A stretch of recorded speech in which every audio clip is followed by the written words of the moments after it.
I read the article Remain Calm and Respond Right When a Student Challenges by Rick Dahlgren. He is the president and CEO of the Center of Teacher Effectiveness, and I thought he made some really good points in this article, so I wanted to discuss how I felt about the article and some of his major points in the article. So at the beginning of the article, the author mentions a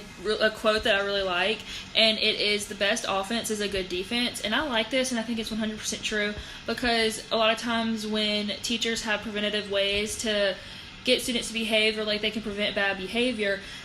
a lot of the classroom management issues can be avoided just by having ways to prevent that bad behavior. This quote also really reminded me about an experience that I saw in my lab experience this semester, and that was when a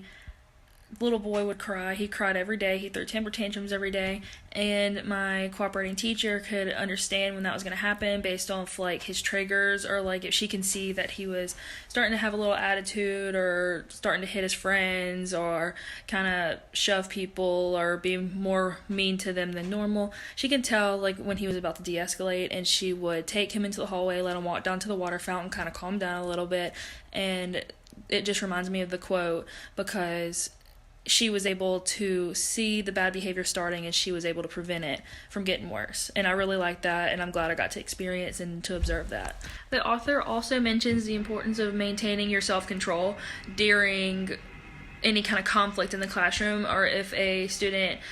is just being defiant, or if they question you in front of the entire class, like, why are we doing this? Like, why do I have to do this? It's important to maintain your self-control, because if you act in an emotional way or get angry or start yelling, not only does it look unprofessional, but it also just makes the students lose their respect for you. Some may fear you. So it's really important, and I believe it's important to just take a step back, take a deep breath, and to really evaluate what to do next. And I think it's important to just never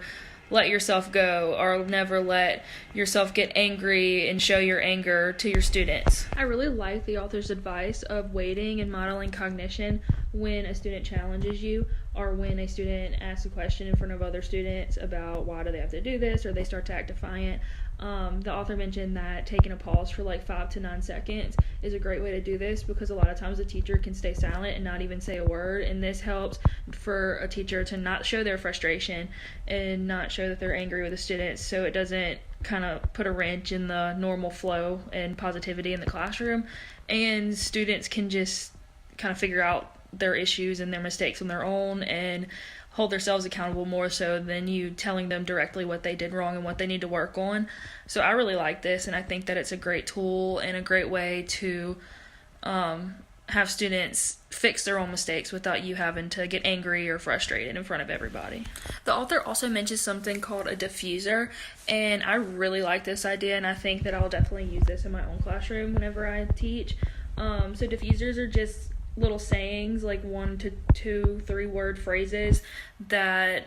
a teacher can use when a student acts out or says something that they shouldn't say, or asks a question defiantly. So, for example, if a student tells the teacher that he's bored, or this is boring, so the teacher can respond with, "I'm sorry," or "I feel you," something like that, just to diffuse the situation without getting angry and without making the child angry even more or act out even more. So a few of the ones that I really like are perhaps, "I feel you," "I'll keep that in mind," "maybe so," and "hold that thought." I think this is a brilliant idea and a good way to keep the classroom management under control without escalating anything and getting students off track even more. I definitely learned a lot by reading this article, and I'm very glad I read it. Now I know a lot of good tips that I can use when I have my own students to de-escalate issues in the classroom, and to use diffusers when dealing with a defiant student or a student who's misbehaving or acting out in class. So now I know how important it is to keep my emotions in check and to make sure I don't seem angry when